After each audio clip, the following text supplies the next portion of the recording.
Hello everyone, it's Saoirse and I'm very excited about this book I'm going to show you today. It is Spring Rain by Marc Hamer. Now you've heard me talk about Marc Hamer before because this is the end of the Gardener's trilogy or trio of books that he's written, which started with How to Catch a Mole and Seed to Dust. I'll have to link those videos for you because those are some of my longest videos. Like, I could just talk forever about his books, and you better settle in because I'm going to do that now. I really can't help it. I'm looking at my notes and they are extensive. So let us get into it. This book was published this year, 2023, and I found it at Daunt Books in London when I went in March. My first mission when I got to London was I need to find a bookstore to get this book because it had just been released and it wasn't out in the States yet. So that was just an exciting little moment for me, getting it before the American edition came out. So this one, they're all nonfiction. This one reads more like memoir than the first two. Of course, there's memoir in all of them, but his books always have a philosophical, poetic, lyrical sort of quality, and this still has that, but we get to learn a little bit more about him and not just what he does for a living, because at this point he's retired. So this book switches back and forth in the chapters between his childhood and old age or retirement. So there's this philosophical theme of letting go of the self throughout the book, and I'm going to pull out some quotes that explain that. He said that it might be his last book, and as much as I hope that's not true, I understand why he says it. I really hope that he writes poetry and continues to share it, or does a book or speaking tour, because I would really love to see him speak. And I guess I'll probably have to go to the UK for that. I don't expect him to be traveling all over, but yeah, that would be really, really cool, because I don't know what it is about his words, but get me every time.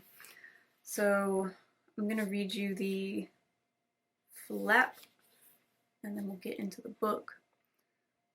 It says it's a wise and life-affirming memoir about connecting with nature from childhood to old age and how gardens can help us heal. And this is why we're in my sort of plant area, and I have my plant shirt with my plant wallpaper. In Spring Rain, writer and gardener Marc Hamer shares his path from difficult beginnings to contentment by way of family gardens. As a young boy in a violent home, Marc found refuge in his small back garden. Here he kindled a lifelong love of nature and learning by observing the plants and insects in his private kingdom and reading the old encyclopedias he found in the shed. Marc has always found the answers to life's questions in the natural world, whether as a child watching ants, as a young man living rough in the countryside, or as a professional gardener creating places of calm and restoration for others. Now in his 60s, he is finally creating a garden for himself at his home in Cardiff. In this beautiful and moving memoir, he considers what he has learned from the spring of youth to his autumn years, and reflects on how we reconcile our childhoods with where we end up. And if you know anything about my writing and what I prefer to write, what I prefer to read is often dealing with issues of how do we reconcile this child self and adult self. And he has this whole interesting concept of the self not being the really important bit. So it's a lot for me to wrap my head around. At the very beginning, he writes this little quote, "Do what thou wilt, my grandmother told me, but harm none." And then it says, "All the moments arrive, the past and present intertwine. In this brief spell, the brief rose blooms and dies, a brief life passes by. The brief trees grow and stand, then fall." There is, of course, no beginning. There is no end. A story starts when you want to start telling it and stops when you want to finish. That's the way it is with everything. This is a story about the rain, a boy, an angry dog, and a gardener, and how some of them find peace and freedom. I wrote it for the oddballs, the ones like me. It is a true story, and I want to start here. I can tell my voice is going to give out with the amount of stuff that I have noted.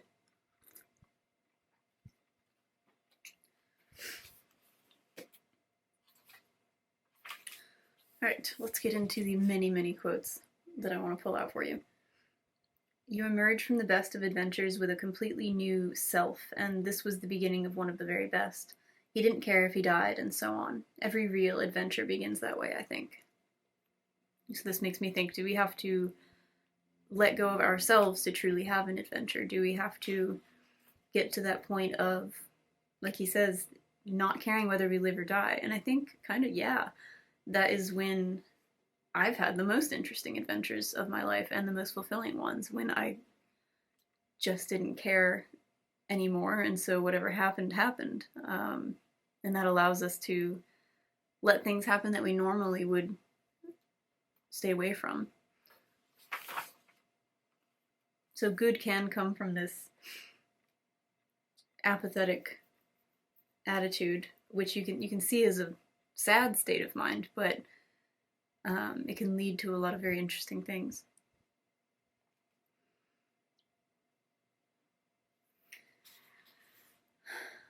So there's a lot about his interactions with his parents when he's a child that really affected me.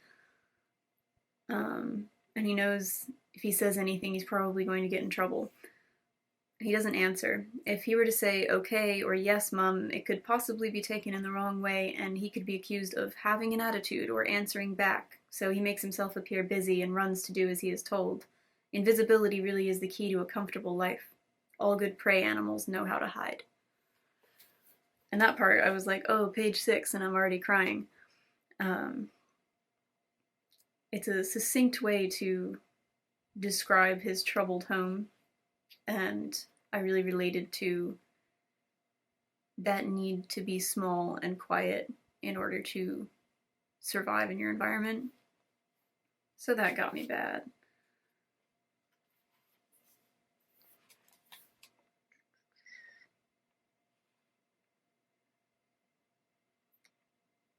Okay.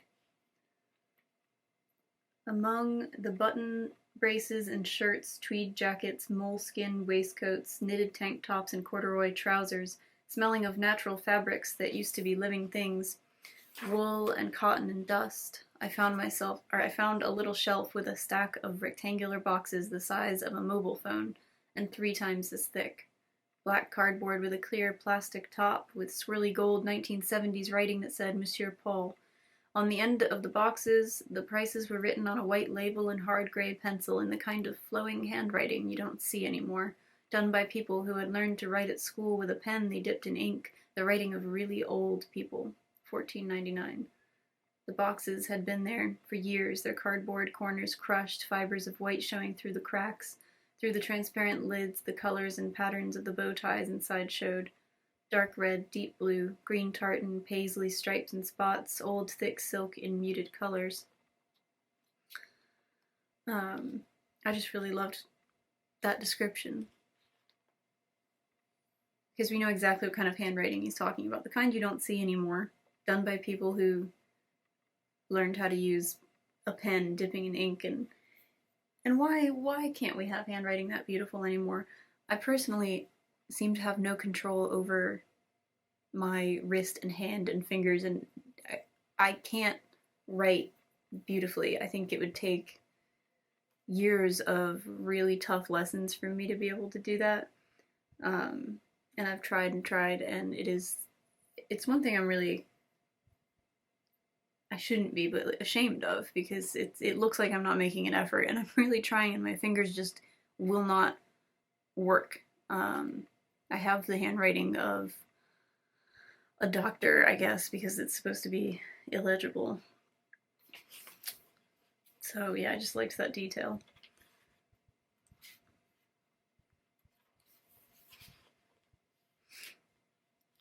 I adapt and enjoy and refuse to fight the things that can't be fought.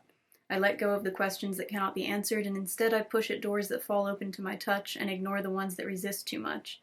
I have worked hard, tried hard, learned that life has flow and that resisting it brings problems. I've known people who fight too hard for what they want. Fighting and wanting become a way of life, and they never stop and never get happy. I ride streams that are going my way, share moments with people who are friendly, stroke relaxed dogs and approachable cats, cut the grass when the sun shines, shelter when it rains, and so on. Instead of standing in the ocean and feeling its swell pushing at me, trying to resist its push and then staggering and falling, I like to lift my feet just a little and be lifted, bobbing effortlessly along like a leaf in a rill, turning this way and that to look at the world as it passes, enjoying the ride. That doesn't mean simply accepting the ways of people. Injustice, cruelty, and greed must be addressed, but I try to do it with love, with understanding and compassion. Not to confront, but to gently open a better, kinder desire path for the stream to flow into because it's easier. Some people, of course, are beyond the ability to change, and so must be resisted. It's not all plain sailing. That just made me think about how I fight life so much, and I really struggle with this concept of going with the flow. But it's so hard to articulate, but there's a couple ways that I look at it. Do I just let things happen because that's the way they're supposed to be? Or is there this aspect of me making the things happen and that is the way it's supposed to be? It's kind of, I guess, like for religious people, if you believe in a higher power guiding the events of your life, then it becomes kind of difficult to know when to step in, I think. You know, people like to say that God has a plan for everything, but then you do have to at a certain point go, well, I'm drowning and there's a life raft right there. So do I make myself use my own muscles and power to swim over to that life raft and get on it? Even though God is not like bringing a wave to put me on it. Does that make sense? I just always wonder about how much do I need to jump in and sort of guide the way that things are going. And I mean that in not a religious sense at all, because I'm not religious. But yeah, just, I don't know, got me thinking about how I'm fighting certain things. And I really like that statement that they say in AA meetings. God grant me the serenity to accept the things I cannot change, the courage to change the things I can, and the wisdom to know the difference. If you take out the God part, then I really resonate with that, and I suppose that's a pretty solid way to live. To take action when you can take action when it's called for, and then the rest of the time to accept the way that things are going. Okay. So he talks about why he calls the little boy, which is the younger version of him, Rain. That is why I call him Rain in this story. We should all be able to change our names whenever we feel like it, to honor our fluid nature, and so that we are not pinned down into ways of being that are gone. The reason we don't is simply bureaucracy. People without governments who want to keep track of them change their names all the time. I'm a huge, huge advocate for changing your name and being called whatever you want to be called, whatever speaks to you. Because think about, this is what we have to go through the world with, telling people what to call us. It's going to be associated with us in so many ways, and we should absolutely have the final say over what it is. So, change your name.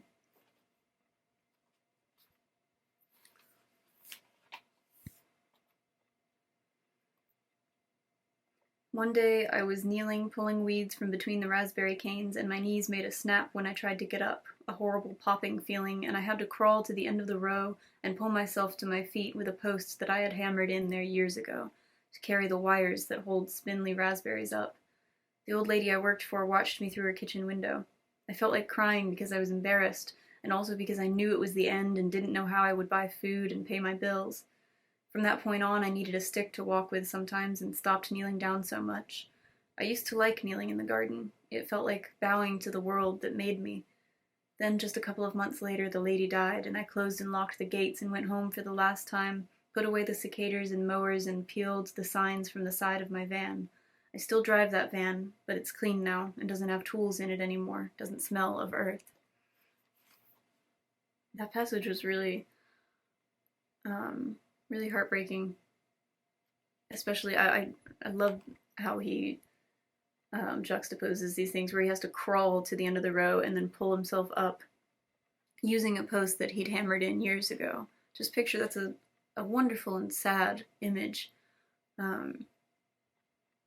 You know, here's the symbol of your youth and strength right there, this thing that you hammered into the ground, and now you're using it to help yourself up because you've become weaker. It's really, really powerful. And I just liked this part because it kind of describes the difficulty of accepting the end of an era.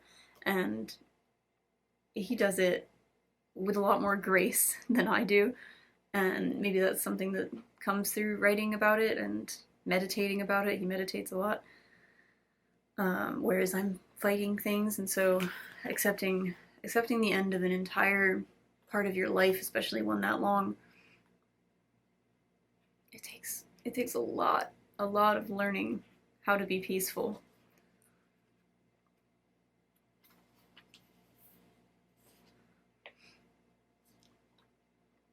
The neighbor's cat comes to visit while I'm still sitting, runs in from behind the log pile, rubs against my legs back and forth a few times, then leaps on my lap, curls and spirals around like a snail and stamps and plucks, leaving ginger hairs on my brown corduroy trousers, and settles into the bed he has made. By the time he has relaxed, I am ready to get up, but there is a natural law that states you cannot move when a cat is on you. It's a reminder from the universe that you have no real need to do anything other than stay exactly where you are, and the world will be okay. I love that so much. You know I love that. As a cat parent, I try to just not move. You know, if my cats need me, I've always just stayed right there. And the only time that I would get up is if I was really going to pee my pants.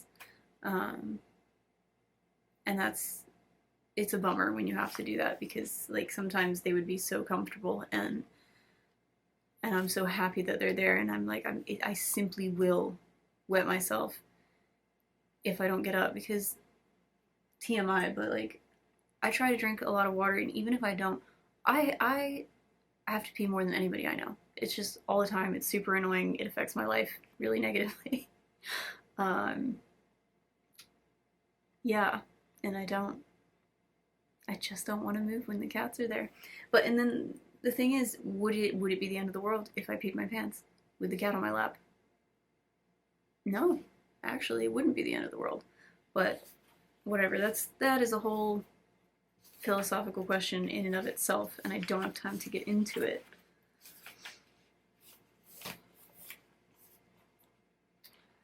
Nothing we do in life ever has only one reason. We usually do what we were always going to do. Then we find as many reasons as we can to try to explain or justify what we have done. All decisions are really complex, whether we know it or accept it or not. I thought that was just a perfect way of saying that. We're just going to do what we were always going to do and then find a way to justify it.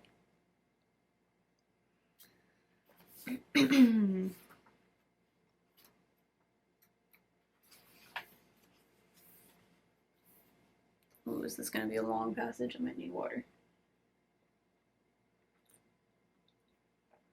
You know, there's a lot of stuff floating in your water and you don't know what it is, and you kind of debate, should I drink this? And it's probably fine. Okay. There are two kinds of old people.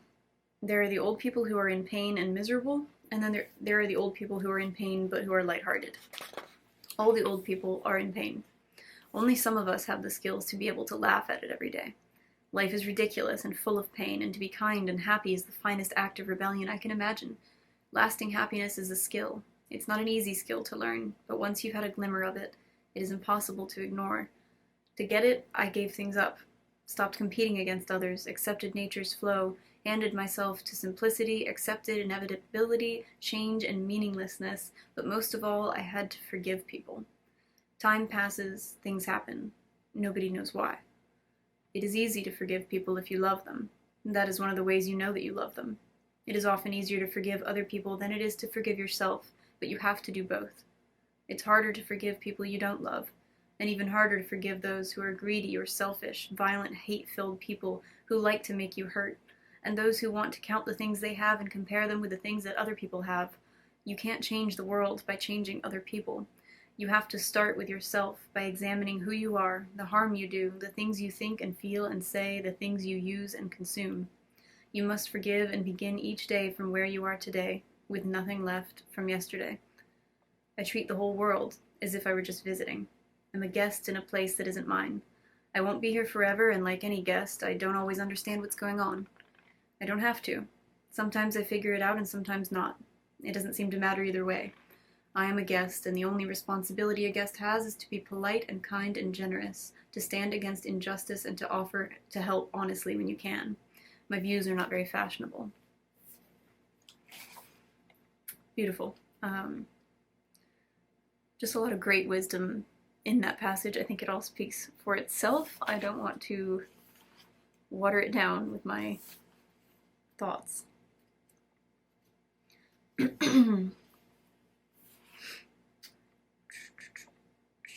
In 2006, the world's oldest living creature was discovered, a clam that at 507 years old was killed by scientists who were trying to tell how old it was.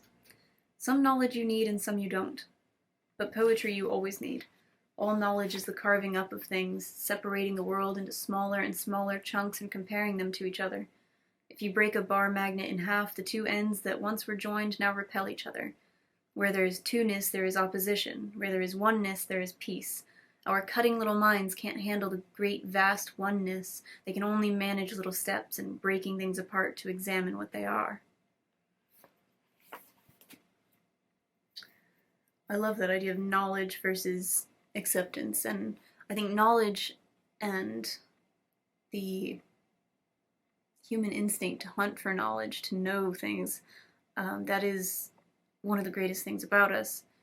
And it is on the whole good, but there's something to be said for the fact that we don't actually need to know most of the things that we're trying to find out. And it does make you wonder, what would the world be like if we weren't so curious as a species? I think for the most part, knowing things can prevent a lot of pain and suffering. I can't really think of why I'm saying that, an example. I guess I don't know how to cure a certain illness that's like a really simple thing. I don't know. Most knowledge seems to me to be beneficial to the world, but I really love also this idea of us constantly taking things apart and needing to know every little piece and actually ruining things that way sometimes. And I think that can more effectively be applied to, and maybe this is what he's getting at, picking our lives apart, picking ourselves apart, and trying to get into, the cogs of how our brain works, which is great to learn about mental health and, how trauma has affected you and all that, and get the tools you need to get help. But there are always times that we take it way too far and overthink things that don't need to be torn to pieces and analyzed in that way. Does that make sense? There's a time and a place for both, for doing that in a mental sense and in a environmental sense. A teacher at school one day asked each child in turn what they hoped the future held for them. They were to write an essay on it. The children answer in the usual way. I want to play football for Manchester United and have a big house. I want to be a nurse like my mom and look after sick children. I want to have a horse farm, and so on. None of the other children's answers appeal to him. They seem stiff and unyielding. How could they want to do just one thing? As the children answer, he wonders what would happen if they did not get the horse farm or the football job. Is that the end for them? Would they be miserable forever?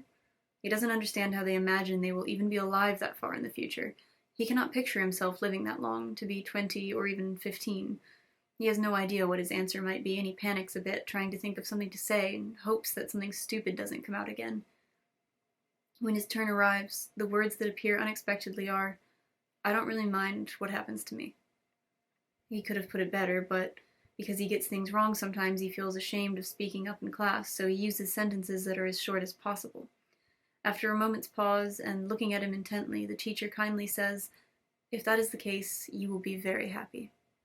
And the boy is pleased and decides that she knows best and that he will. That's one of the best passages. And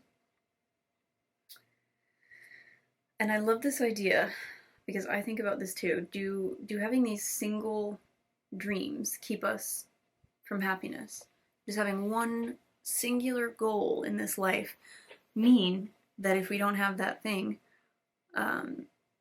then we've failed, we haven't achieved anything, and our lives are just going to be miserable from here on out? I don't know, because I'm not one of the people that has a singular dream. Honestly, I used to, and that was through hiking the Appalachian Trail, and then I did it, and then I didn't have any other dreams lined up after that. So since then, it's kind of been, I want to wake up early and enjoy the morning and hear the birds, and I want to see as many sunrises and sunsets as I can. I want to drink comforting cups of tea, and I want to make extravagant breakfasts because I love breakfast. I want to read as many books as I can, and talk about them.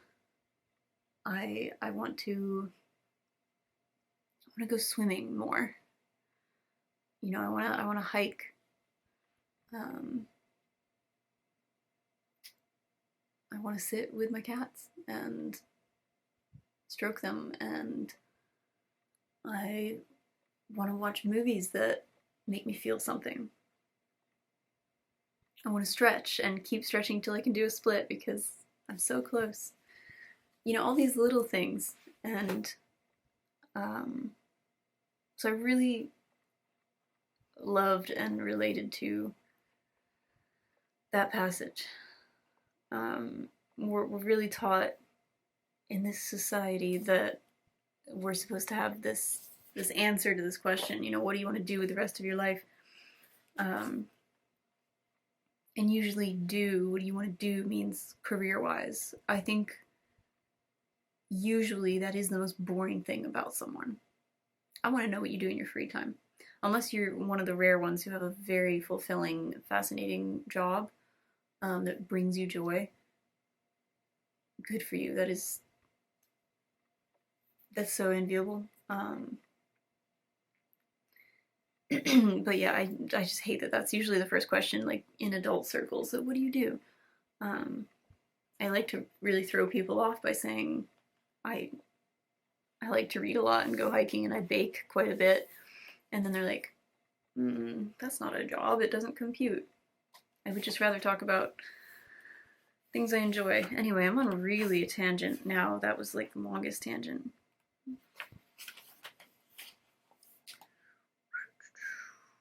If I dug out all my memories and piled them on a set of scales, put the carefree in one pan and the gloomy in the other, the happy side would be piled high, overflowing and light, and the darkest side would hold a tiny, denser lump, a little solid block of grim, yet that side would fall so hard and fast it would hit the ground with a mighty bang. There has been far more contentment, wonder, and happiness in my life.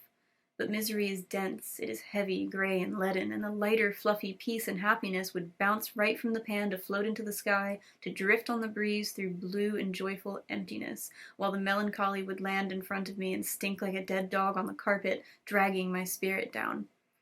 As I sift through the memories and separate one from the other, evaluate and judge, the joyful fly and the sad ones lie. So I take another tack, decide not to slice my life into good and bad, not to measure or weigh or value in one way or another, but instead to mix them up again and let them be together as they should. Both good and bad together make a life. That made me think about the movie Inside Out, which if you have not seen, I can't recommend it enough. And you know, you can call it a children's film, whatever, I don't care. We all know that Pixar movies are also very much for adults. And in that movie, we get to see the emotions that are living inside a girl's brain and how they interact with each other.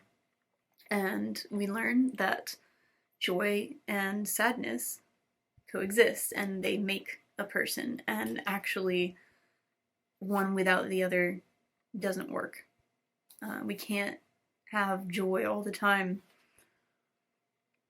because the sadness that has permeated our life, it gives us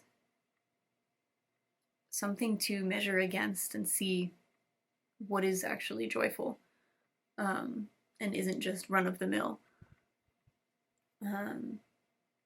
But I like this idea of not having to weigh them out and just letting them be, letting them all mix together and not going, well, I've had more bad days than good days, and so my life is horrible.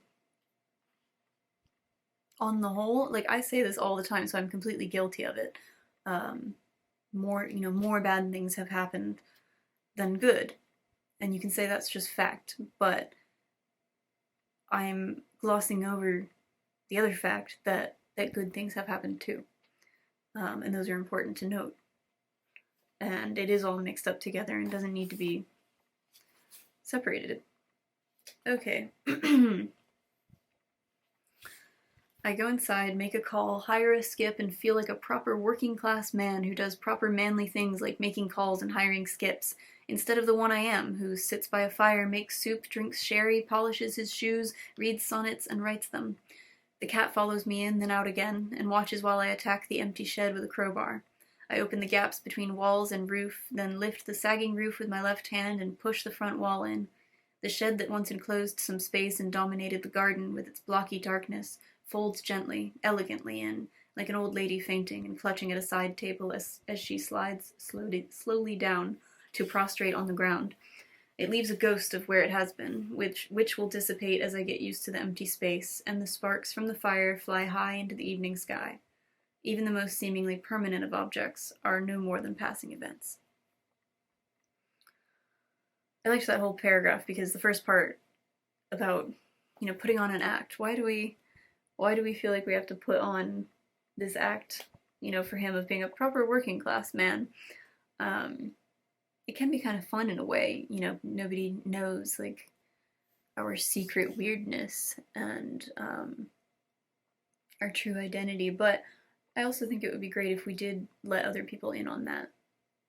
I think the world would be so much more interesting if everybody didn't talk like they were writing an email, like an email chain to their coworkers with all the hope this finds you well crap. If we were all just completely weird, I would love that. And then the bit about permanence and impermanence. There was this whole shed there that then in a moment was gone.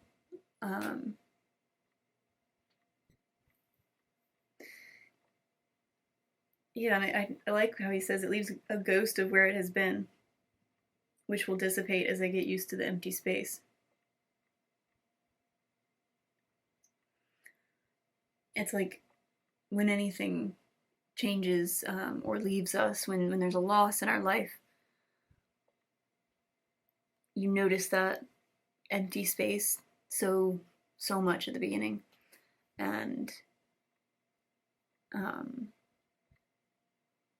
then other things sort of grow in that space, and it takes on a new form. if that makes sense. Over the next few days, I smash the bits to smaller bits like Thor with my rusty sledgehammer, and with a sense of joy make dust and space and emptiness. I remember as a child taking a clock apart to see what made it work and finding just springs and wheels and nothing else, no essence of clock. When we take things apart, there is nothing. It is only their togetherness that makes them into something. Peggy and I heft the walls and roof of the shed through the house to the skip on the drive. We dump the remains of the shed on top of the junk that was inside it and sweep the kitchen floor of bits that had fallen and were reluctant to leave. Again, there's that taking things apart to see what's there.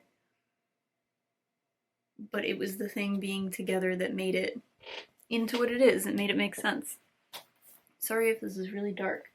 I thought I had my lighting figured out, but it kind of feels like I'm just a shadow.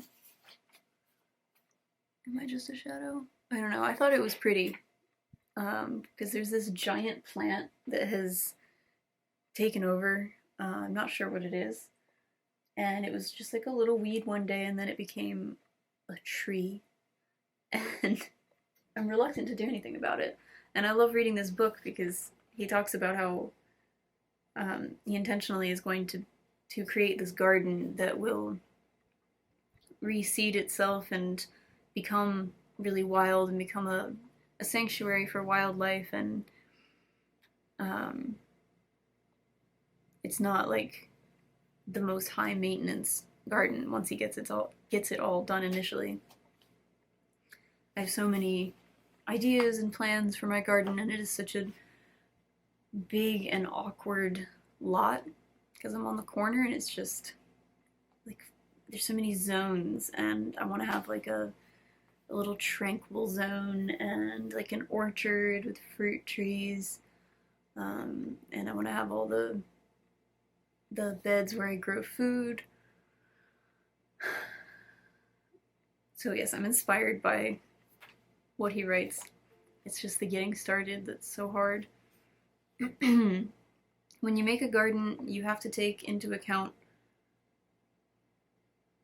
Hang on, I think I'm reading the wrong part. Oh yeah. The man with the garden behind mine cut down the ancient copper beech and evicted owls and bats and a trillion smaller things because it dropped leaves into his plastic hot tub. There was a tree preservation order on it, but that doesn't count for much around here. The hot tub faded, cracked, then leaked within 2 years and was replaced with decking. The earth here wants to be woodland. It tries so hard, but gets cut back by people with tools powered by fuels made from ancient forests. I will free this patch again and make a place where sprites could come and feel at home. A portal. I love that bit. Made me think how my neighbor has torn his house down and is building a new one. And looks great, but it really broke my heart that he had 3 trees removed for this. All the trees on his lot. And one of them was massive. Big, beautiful tree. And I'm just like, oh, maybe it was the case where it was going to die and fall on the house. I understand, because I had to have 2 trees removed after the hurricane last year, because the winds ripped one of them pretty much in half, and the other one was leaning over my house. So that just, it killed me, because I will always try to save a tree and work around it, work with it. So that's just a great passage about the tree making way for the hot tub that didn't end up staying anyway.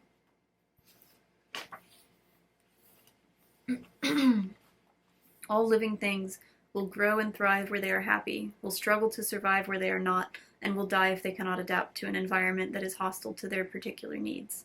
Some species are more adaptable than others. Sometimes humans smash environments to smithereens, and from the dust build new ones that did not exist before. But in doing this, the species that are less adaptable, birds, tigers, dugongs, frogs, do not survive. A person's creative spirit is a living thing that needs the right environment too. So, that says it all. We all need the right environment, and some environments stifle us, and I see it in everybody I know. They'll be in, whether it's a work environment or a city or the environment in their home in a relationship, it isn't working for them. It's either toxic or it's stifling them, or they can't be themselves and they can't be creative. And I wish I could just get them out of there. But then I would need to do the same thing with myself, to be quite honest, because I often stay in situations that I shouldn't.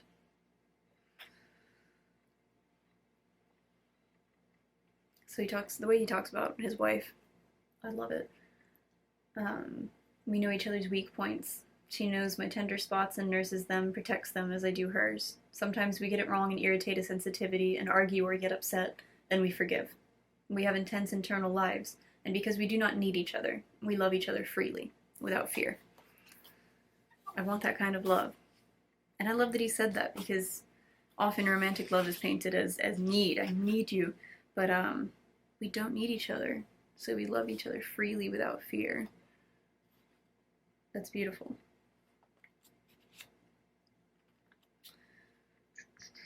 The roses reach up with new red stems like children's feeble grasping hands, and trees are budding, tulips peek their red beaks from the soil, and open daffodils are sucking at the sun. As I walk through the streets, I think, I planted that, I planted that, I planted that, at apple trees and magnolias and roses and spring bulbs, and feel I've done a good thing. Oh, such a beautiful passage. I mean, from the descriptions of the flowers, open daffodils sucking at the sun, like perfect description of those little mouths they have with their like crazy manes around. Daffodils are my favorite flower. I wish I could grow them easier in Florida. And then, yeah, like he's left this legacy on this place. He's planted all of these things and made this town come alive in a different way. That's really special.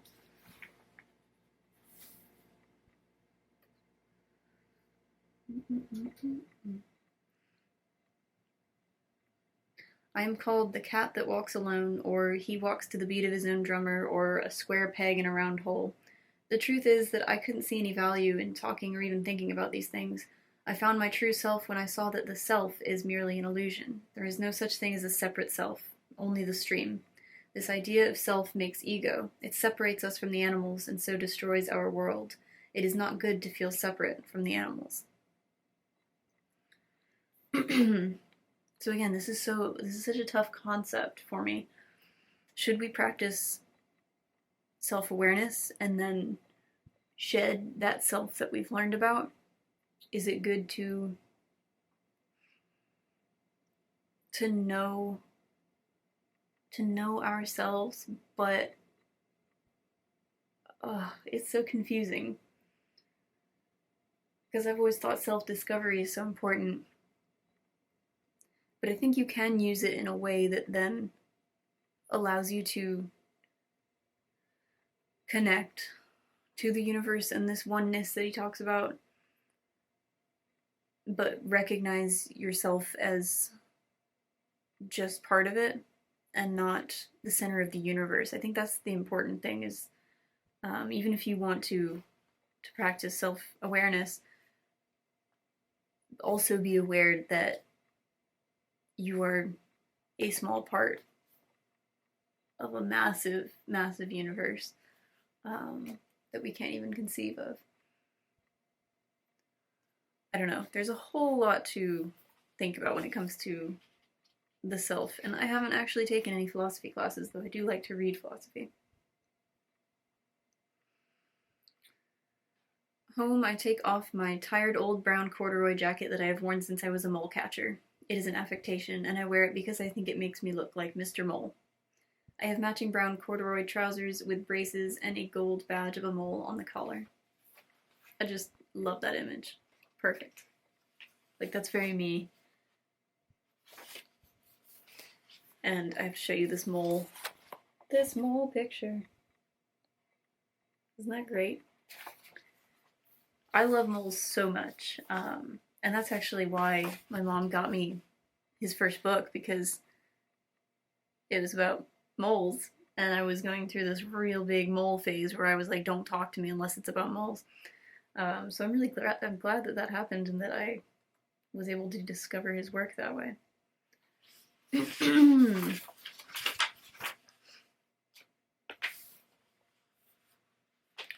He hasn't felt human warmth for a long time. Hasn't touched a hand, a face, been held, no physical contact other than feeling the odd slap. He puts his hand on hers, on her thin skin, and it feels a bit wrong to be touching her, but she smiles at him sadly, puts her other hand on top of his, and whispers, "It is going to be okay, you know." And she has tears in her eyes. "Is it better when you were older?" He asks quietly, trying hard to say it without attracting the angry dog's attention. She smiles, and after a pause to think, "It's different," she says. That's him as a child talking to his grandmother, and the angry dog is his father. Just heartbreaking, but also an important moment. You know, because I think we've all asked this, or if we were particularly unhappy children, we asked ourselves or other people, does it ever get better? So this answer, it's different. It's kind of all you can say. And then he says, "Today, Angry Dog has given him rain, and his grandmother has given him sun, and he is learning to be a separate, independent thing. Rain will make him strong, and sun will let him blossom, and all he has to do is endure." So I like that image of, you need the rain and you need the sun because they work together to make something grow. Yes, just a good image.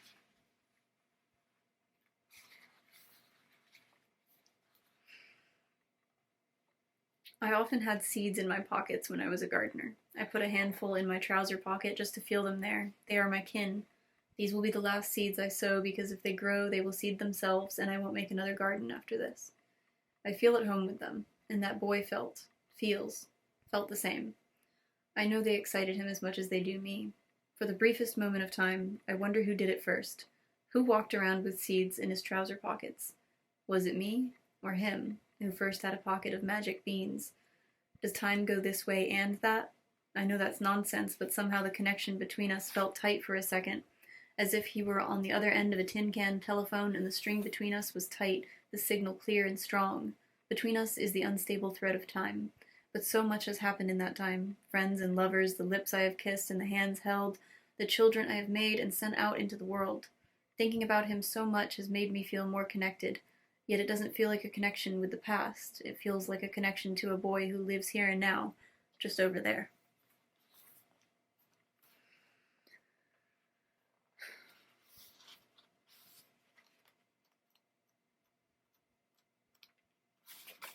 I wrote a whole book about my connection, a fictionalized version of my connection with my child self, so I just find this very interesting. Do we choose our path? Or is it all merely ripples that started like a raindrop falling in an infinite pool in the universe exploding from nothingness 13 billion years ago?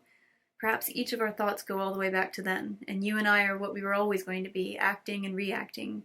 Eaton boys and farmers follow tracks laid out by generations past, and cannot contemplate another way of life. The men in my family were soldiers and policemen and railwaymen. Everyone I knew when I was a child expected that I would follow them into a uniform and take up a weapon. No one I knew grew things. There were no artists or writers or readers in my family. Nobody went to college. When I chose not to eat the animals, my family did not understand. It was news to them. It was news to me. I didn't think it through. I knew there was suffering, and I didn't want to add to it. The animals and insects were my company, and I developed empathy. There was no soul-searching or planning or thinking. I simply decided. Or was it merely a response to a stimulus? This is unknowable, and was the beginning of a lifelong view that everything has equal value. I'm reading Milton's epic poem of Satan, who escapes the fiery hell that God, for his arrogance, had chained him to. His battle with God, wars between angels and demons, his transformations into toad, then bird, then snake, and his temptation of Eve, who eats the fruit of self-awareness and is cast out of the Garden of Eden. Self-awareness means the loss of paradise in fiction, poetry, and life, and I will happily keep this garden and not knowing in exchange for any sense of being a separate self. We are an expression of nature that has become aware of itself and its inevitable demise. how we suffer because of that awareness. And I wonder if these stories that he's talking about in fiction, if they want to prevent, if some of them are written to prevent self-awareness in people so that we all just become sheep, because there's two ways of looking at this whole being just one part of a whole. You can look at it as, we're part of the system and the man, and we're just, we're working for capitalism. Or you can look at it as we're all connected and should love each other and respect each other, and not put ourselves ahead of everything else. So I guess it depends on what mood you're in that day, the way that you look at it.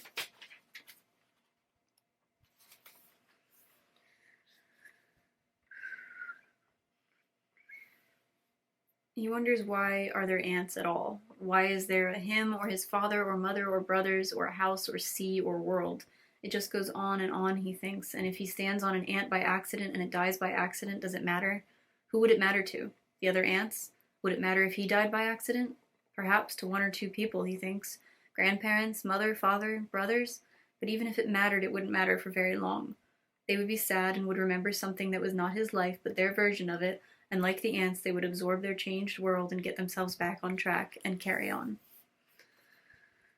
Oh, the idea that that is their version of our life, and it's not our life that they're remembering, that really got me.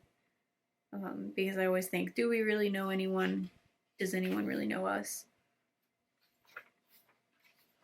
Does it matter? I don't know. What are your thoughts?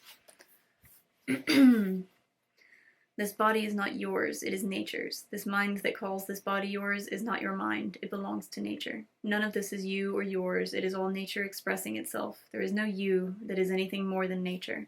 Nature singing its wonderful song. It breathes you into the world, then out again, and you are just a single breath. All the things in nature arise, then fall. This is you.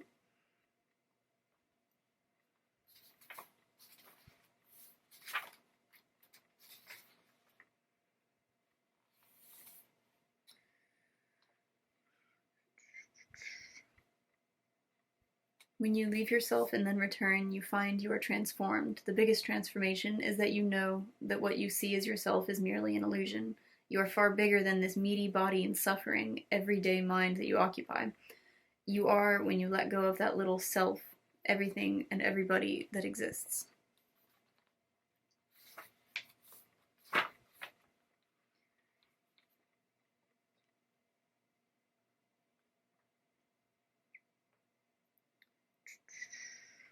I manage to find happiness. I conjure up some from whatever I have at hand, a rock, a passing wave, or chattering people walking by, the smile of an old lady, the tiniest wren foraging under the pink flowers of the currant bush, where fat bees stop to sip, a fly sheltering from the rain under a leaf, or a book that makes me stop and think, then work to find my place again. Sometimes in my darkest hours I have to look a little harder. People can create a dark so fierce it hides the joy of simply being here. But I always manage to come back and find it. Joy is never somewhere else. I am sad for the life of my father, for his fear and hatred. The way to be happy is to see that life is ridiculous and continually forgive. I am a deeply happy man.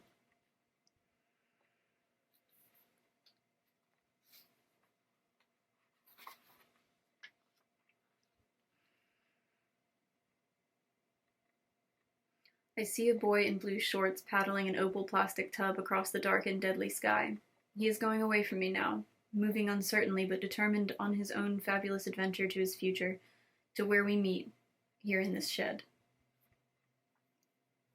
I love that image of the two versions of himself, past and present, converging in this point where he's going to let him go. And I'll end it with this lovely photo that he includes. These are for you from my garden. I wish you peace and happiness. So we get to see some of his flowers. Okay, so yes, obviously highly recommend all 3 of the books in this trilogy. They are each wonderful in their own way, and I would love to know your thoughts if you've read any of them, and if you have any nature writing that you want to recommend, any philosophical writing, any poetry. I love these kind of books because they really drive home the fact that life isn't just one subject. It's everything, and everything is connected. And on that note, I'm gonna go drink a gallon of water, and I hope you do the same. And until we speak again, happy reading.